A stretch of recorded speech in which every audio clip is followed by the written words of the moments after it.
Hey everyone, hope you're doing well. Hope you're getting your reading in. However you're getting it in, I don't really care. I know some people do care, but anyways, that's not the issue. My book today is Greenwood by Michael Christie.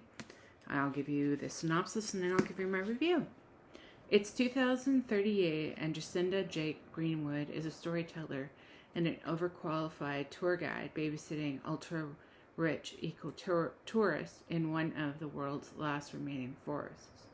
It's 2008 and Liam Greenwood is a carpenter sprawled on his back after a workplace fall and facing the possibility of his own death.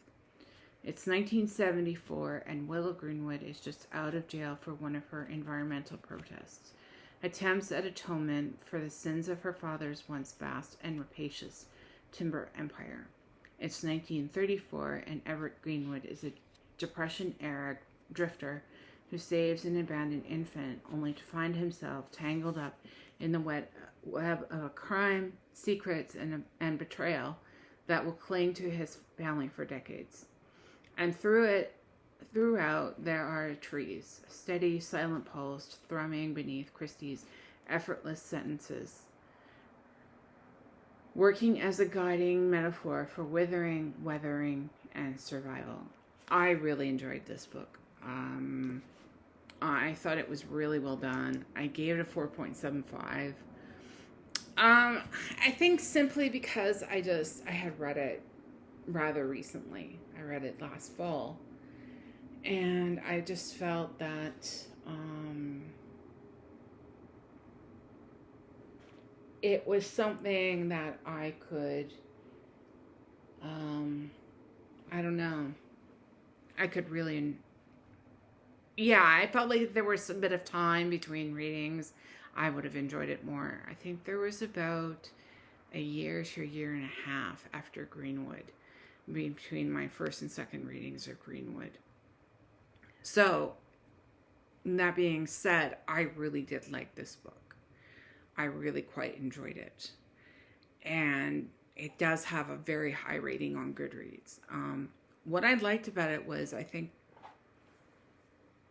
just how he told the story.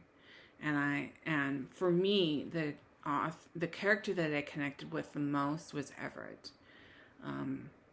Very much a hard done by, kind of guy who just,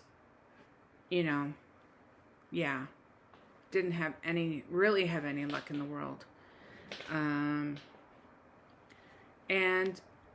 I just felt sorry for him. I felt really, bad for him. I felt really,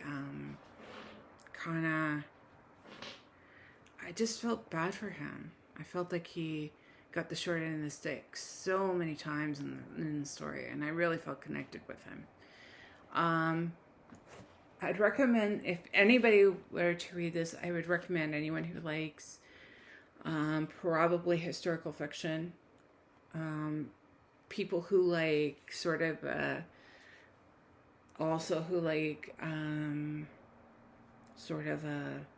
who like family sagas, because this is a family saga in a way, and how they become family, how they're connected to each other is not really traditional, let's just say that. Even how Everett and Harris come together is not really traditional. And I would say I really liked it. I really, really liked it. I mean, it's one of my favorite books.